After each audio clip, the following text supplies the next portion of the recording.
Alright, welcome back guys to another Horror Room movie review, and today we have Friday the 13th, Part 5, A New Beginning. 5 time! And this came out in 1985. Ooh. And it had a budget of $2 million, around that, and it made $21 million. So, we're still making money. Still. And this one starts off, you got Corey Feldman. He's back. He goes to Jason's grave, and he hides because he hears some vandals coming. And the vandals want to dig up Jason just to look at him, get a look at his face. And they get killed when Jason comes alive. He's about to kill Corey Feldman, and then he wakes up, and it was all a dream. And he's also like 10 years older. Yeah, just out of nowhere. This is like 10 years old. 10 years older than he was. And it's funny because the last movie just came out the year before. Yeah, it was like a year's difference, but they did this thing where now we're in the future. So Corey Feldman has grown up. I don't know how old he was. Maybe he's supposed to be 18. Maybe he's supposed to be 25. I have no way of knowing. Movies do this too often, and they just mess up the time sequences between movies. Yeah. Confuses the audience. So this was just a short dream sequence, and I was actually glad the movie started with this instead of the typical recaps we've been getting for the past Friday the 13th movies, where they recap damn near the end of the last movie. Yeah. So this was refreshing, I thought. At least it was something new. And we see Corey Feldman. He's been in a mental institution. He's getting dropped off at another mental institution. I don't know if this was near Crystal Lake. Never says. Yeah, I'm not sure exactly where. They called the place Pinehurst, and it resembled the place from the third movie because it has a barn and all that type of stuff. But I'm not sure what this has to do with Crystal Lake at this point. But as this movie progresses, really nothing in this movie had a lot to do with the actual character Jason Voorhees. But we'll get to that. Yeah, we'll get to that. So he goes into the mental health place. He meets this lady Pam who works there. He meets the director. There's a poster that says, "Help destroy a family tradition." We kind of were wondering about that. I was actually thinking... There's nothing else to that poster. Yeah, it didn't say anything else. But I was wondering if maybe it's something about like alcoholism. Like because that could be genetic and it's a family tradition. Oh. Like that makes sense. I thought it was like forest fires or something because they're in the woods camping. I don't know, man. Yeah, I'm not sure exactly, but that's what popped into my head.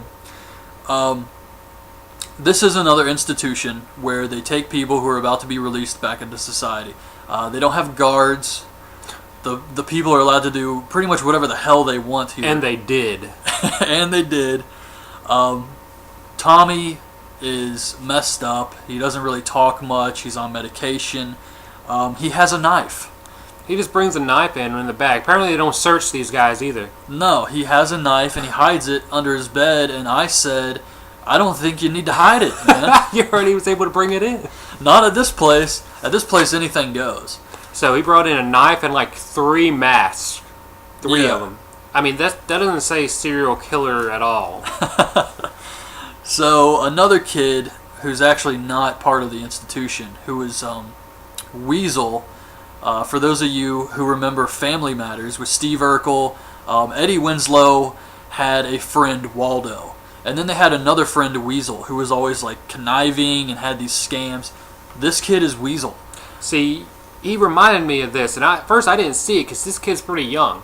But yeah, then told me we looked it up, and he's right. Yeah. This kid was him. So he tries to scare Tommy. Tommy turns around and scares him back with his Halloween mask, like he had from the last movie. And these 2 deputies show up to the institution. They drop off 2 other kids that go to the institution that were caught having sex in the woods. Like I said, anything goes at this place. Yeah, no one's being watched, and no one's looking through bags to make sure everybody stays safe. They don't care. Yeah, deputy's completely cool about this. However, there's a neighbor named Ethel and her greasy son. They're both greasy as hell. They're both greasy as hell. But he shows up on a motorcycle, and they're really pissed off. She says, "Keep these kids out of my yard, off my property, or the next time I'm going to shoot them." Then we meet this crazy kid, Joey. And he's he reminds me of Oz Yeah. from Leprechaun 1. He's just kind of a simple guy. Simple-minded. Yeah, he's a little crazy, and He's a big dude. yeah, and Or these he's two fat. girls. I mean, well, he's not. Yeah, you know what I'm saying. He's just a fat guy. Yeah. So these two girls find him kind of annoying. It's apparent everybody does. And then we meet this tough guy who's chopping wood, and Joey goes up to him, and he Tries offers talking him. to him. Yeah, he's trying to talk to him, and says he wants to help him out with the wood. He offers him some candy. The guy cuts the candy in half with his axe. Joey gets mad, says, "Well, you didn't have to be that way," or something like that. And then he turns to walk away, and the guy kills him with the axe. And Went I'm straight thinking, up holy crazy. shit, what the hell just happened here? Like, this is the beginning of the movie, and this guy is just, like, cutting wood, and Joey's the character. You know, he's a little annoying, but, you know, whatever. And he gets killed instantly. So, yes, that is how this movie starts off. Then we see these two 80s thugs. They're having car trouble. One goes to take a shit. The thugs are great because they're straight up 50s style greasers with the leather jackets. Yes. And they both are wearing almost the exact same thing. Even the same hairstyle. It's crazy. It's very much Pony Boy from The Outsiders. Oh, yeah, that was good. But one of them goes to take a shit. The other one gets killed by a flare stuck in his mouth. They had to fix their car, which was like on the side of the road. He just couldn't find the distributor caps or something, I guess. So the other one comes back. He's acting like he's high on cocaine or something. I don't know what happened in the woods, but he's Yeah. back and he's full of energy. Yep. And Jason's in the back seat, cuts his throat with a machete. Then we see Tommy getting into a fight with one of the kids at dinner. He's trying to adjust to like the new institution. Ambulance and police come to clean up the thugs' bodies. This dude comes to the diner to pick up his girlfriend. She's inside, and we see a cat get tossed in. She hears a noise, and then it's a cat, and it gets tossed and hits the booth. Dude, straight up, someone was behind the scene, behind the camera, just tossed the cat in. Yeah, this happened in part 2, and we also mentioned it where a cat was tossed through the damn window. A real live cat. Yeah. And this time it gets tossed and it just like hits the side of a booth and runs away. It was probably supposed to land on the seat of the booth and totally missed. And it just like, whole side of it just like hit the side of the seat. It was terrible, but it was funny. Yeah. But they just can't make cats work for them in these films. Yeah, they're just going to do it the old-fashioned way. Yeah. So the boyfriend outside, he gets killed with an axe to the head. The girl comes out of the diner and she sees a man holding an axe. At first she gets in the car and she doesn't know where the guy is. She thinks he's like walking around the building or something. I don't know what she was thinking. Yeah. But then she sees like the guy holding an axe, the murderer, and she tries to open the door. She gets stuck on the door. The window's rolled down. The door is unlocked and the window is rolled down and she's having trouble with this. She can't open the damn door. So she finally gets out and takes an axe to the stomach. Pretty typical. Oh, and by the way, we don't see the killer's face for Quite a long time. till maybe last 20 minutes. Yeah, I would say that's a good call. Last 20 minutes. Then we see the sheriff getting chewed out for the murderers going around. And he says he thinks it's Jason Voorhees. The guy yelling at him. This is the first time you've actually heard Jason Voorhees mentioned in the film as well. So Yeah. it's been like half the film. And it's the first time anyone ever really says Jason Voorhees. Like in the beginning of the movie when they would talk about Tommy, why he's here in this institution. And he said it was having to do with killing a serial killer, but did not mention his name. Yeah, and it made me wonder why Tommy isn't considered a hero if he's the guy who killed Jason. I mean, I can understand people would be afraid of the guy who killed Jason, but he was like 12 years old, so you would think he'd be treated like a hero for that. So the sheriff's getting chewed out for the murders and not having any suspects. He says he thinks it's Jason Voorhees, and the guy who's yelling at him says that Jason was cremated, but the sheriff doesn't believe him because he didn't see it happen, so no one really knows if he was cremated. So throughout this movie, we don't know what the hell's going on. Yeah. And this is the way it's built. It's built up like this. we see glimpses of people who could potentially be the killer, and then we see the sheriff say Jason Voorhees wasn't cremated. So the entire movie, you're guessing. Yeah. And it doesn't just show like Jason killing people. You just see like a guy's feet, like Friday, the very first movie. Yeah, like legs down, arm like this, or holding the axe or whatever weapon. You never see like anything like a chest or the head. Yeah. So we see another crazy couple, the couple that was having sex before from the institution.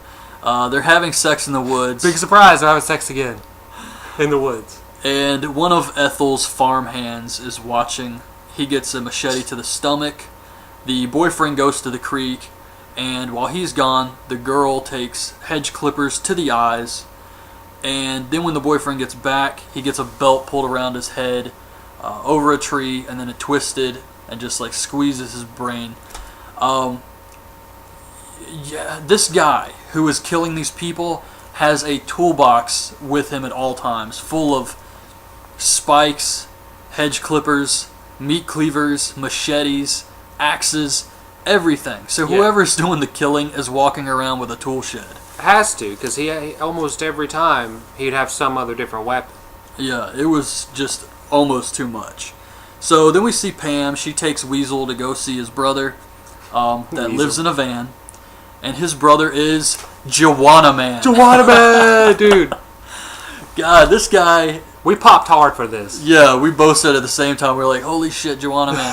But I mean, he was in Leprechaun in Space, was it? Leprechaun in Space. And then he's been in Return of the Living Dead. And now he's in a Friday the 13th. This guy has got some horror movie experience under his belt. And not only that, the outfit he has on is strictly 80s. And he has this Lionel Richie Jerry curls going on. It's strictly awesomeness. Yeah, oh man. He made this movie better because it was kind of a strange movie. So outside, Tommy gets in a fight with Ethel's son, but Pam stops him and they leave. So it's just Juwan Man and his girlfriend. And Juwan Man goes to take a shit. It's them damn enchiladas, is what he says. And the porta potty starts shaking. And we find out it's his girlfriend. So he says, "You're gonna get it, bitch." The way he said it was just hilarious. I know, it was awesome. It was very much the Rick James bitch. But this came first. Yes, it did. So, oh my god, it was awesome. He opens the door, he sees... Right after, "You wanna get it, bitch?" For no reason, they start singing. Yeah, what the hell were they singing? "Oh, baby." Yeah, it was something like that. Baby. It was just ridiculous. "My baby." But it was so good. Yeah. It just lasted for like 2 or 3 minutes for no reason. Yeah, it was necessary though, because it was great. Anything for Juwan Man. Give him some more airtime. So he opens the door and he sees his girlfriend is dead. Then all of a sudden a spike gets stabbed through the walls. He dodges the first one, then he takes one in the leg, and then eventually he gets stabbed through the back. A very small part here, but it was probably the best part of this entire movie. It's good. Ethel's son shows up crying, angry, saying he got hurt.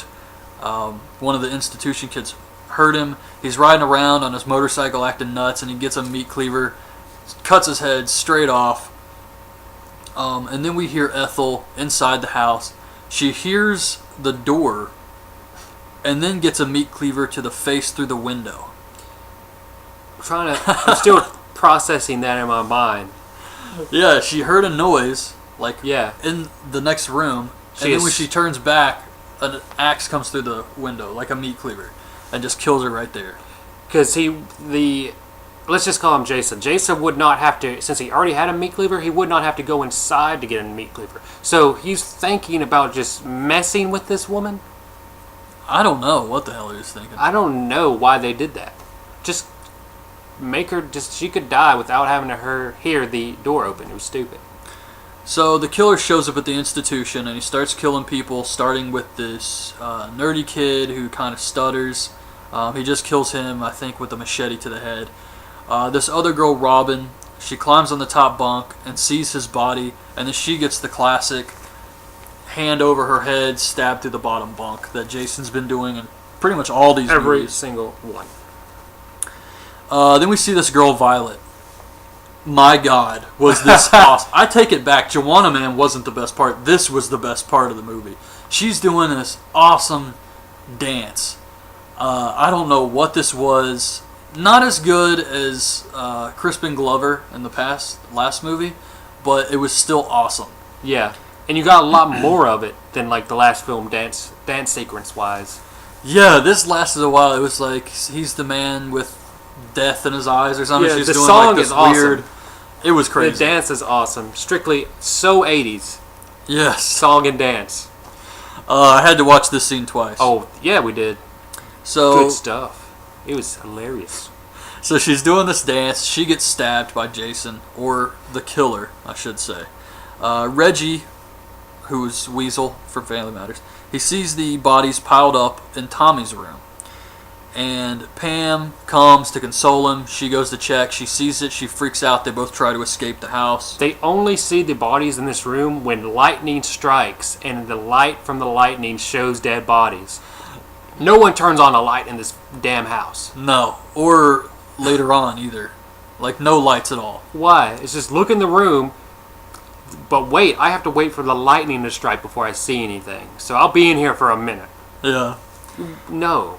So they try to escape the house, and Jason breaks the door down. We finally see Jason with the hockey mask, the coveralls, everything. Cool except scene. The mask, instead of the classic with the red triangle, it has 2 blue triangles on the sides. So instantly we realize this is a different hockey mask here. Different hockey mask. That could imply something. So they take off, they escape the house, they find an ambulance, they try to open the door, but there's dead people inside, and then Jason just pops up from behind the ambulance. At this point I'm thinking, was there 2 Jasons? Like, what the hell's going on here? Weasel takes off like a bullet. Like a bullet, like a bat out of hell. I mean, he is gone. I was impressed by this. Yes. Just how fast this kid got away. That's how you should run from Jason from now on. Yes, he would be safe. He would have survived this. He would have. Just on speed alone. Quick. Feet don't fail me now. That was it. Feet don't fail me now. So, Pam sees a dead guy stuck to a tree with a railroad spike. She's freaking out. She gets into a house, and Reggie's grandpa gets tossed through the window. So wait. Did you say he was on a tree with a railroad spike? Because I was wondering that myself. Because I thought it was just like a knife or something. So No, he I has think that's an what it extra was. weapons. Like he just pulls out a spike Oh man, he's got like a Batman belt, utility belt going on with all this of shit. these tools. So just use whenever.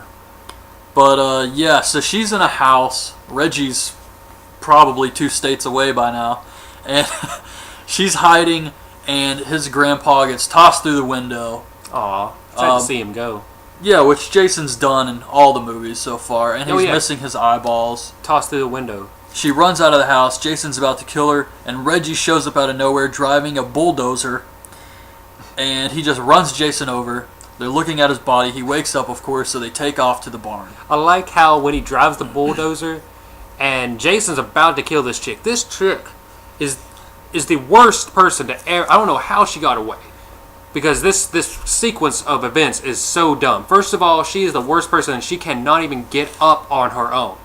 She's just flopping like a dead fish, trying to get around for like 2 minutes while this Jason is walking towards her. Like, he might as well just be whistling and humming a tune, because he had all day with this chick. Yeah, Finally she kept gets getting to up her. and falling. Yeah, it was terrible. Finally gets to her. He's about to like stab her. Here comes a tractor. We all know bulldozers go like 2 miles an hour. This throws Jason off. He's like, whoa, that thing is coming my way. Yeah. And when it gets him, it actually hits him and knocks him 20 feet back. Yeah. What? He got destroyed by this thing. Sequence of events are just improbable. So they take off to the barn. She ends up fighting him with a chainsaw. Tommy shows up, and he just stands there. I guess maybe he's having flashbacks or something. And he just lets Jason cut him with a machete. Jason's about to kill him, finish him off, and he pulls out that knife from earlier and stabs him in the balls with it. Right in the balls. Pam, Reggie, and Tommy eventually push Jason off the top floor of the barn onto a bed of spikes. And we find out that big surprise, it wasn't Jason. It was actually one of the paramedics that we saw earlier when I said that they were kind of making certain people stand out like they could be the killer. It was one of the paramedics who looked very suspicious. And the reason why he did this and decided to become Jason and kill these kids is because his son was Joey, the special kid from earlier in the movie who got killed by the other kid. So he snapped and just went on a killing spree and decided to use Jason as the cover. Yeah. So the mask and everything we see fall off when he falls on the bed of spikes. Then we see Pam, Reggie, Tommy, they're in the hospital. Tommy sees an illusion of the real Jason with the red triangle hockey mask. And he wakes up, he opens his drawer, and he has the imposter's hockey mask in his drawer of the hospital room. That made no sense at all. None. Pam goes to see him. She hears a noise and thinks he jumped out the window, but then we see the door shut, and Tommy comes up from behind her with the imposter's mask on and a butcher knife. Don't know where the hell he got a butcher knife either, but he's just got all this shit in his hospital room, and then the credits roll, so that was it. Pretty much. I think the only creative thing they did in this movie was make the imposter's mask different. Like the blue lines instead of the red one to make the original Jason. I think that's the only creative thing they did. Yeah. It was, this movie for me overall, I gotta say, it was more comedy. I mean, I found what I got out of this, like my enjoyment, was the humor. I didn't get the enjoyment of a Jason movie, slasher movie, horror movie. Yeah. It was laughing at shit like the 80s dancing, Juwan Man, and just some of the stuff that didn't make any sense. Yeah, really, there was a lot of stuff that just didn't make sense in this film. Yeah, so I don't think this is going to be one of my favorite Jason movies. I say poop on it. It wasn't even Jason. Yeah, it wasn't even Jason. I mean, it comes down to it for me anyway. It's not even Jason. I mean, let's just say it, dude. When Halloween came out and you figured that one Halloween movie, the guy wasn't even Michael Myers. It was just like everybody else or whatever, someone else. Yeah. It's stupid. No one, that was like, that's why that movie sucked. Yeah. That's why this movie sucks. It's always a bad idea to do something like this, but they were 5 movies in. They wanted to try something new. So I can't really fault them for that. However, I think what they tried was the wrong thing. Yeah. But yeah, it wasn't even Jason. And I'm curious, because next week we're going to do a review of part 6, and I'm curious where the hell they're going to go with this. If Tommy is supposed to be Jason now, I don't know, but for God's sake, let's get back to Jason and just give the people what they want from now on, which is what they did, essentially, from 6 till the remake. So yeah, that was like, it. no matter how bad it went, it's still centered around Jason, himself. Yeah, so. Jason X, Freddy vs. Jason. At least he was Jason. Jason and he was doing his, nothing stops him. Yeah. He has no emotion. He's just a monster. So after this, it should really get back to the heart, the really good stuff, where like Jason's starting to be like a unstoppable killing machine. Yeah. So that's it, guys. 5 movies in. 5 time movies in. And next week we will be back to do Jason parts. Or I say that every single time, don't I? So we'll be back to do Friday the 13th, part 6. So hope you guys like this review. Leave your thoughts in the comments below, and thanks for watching. Bye.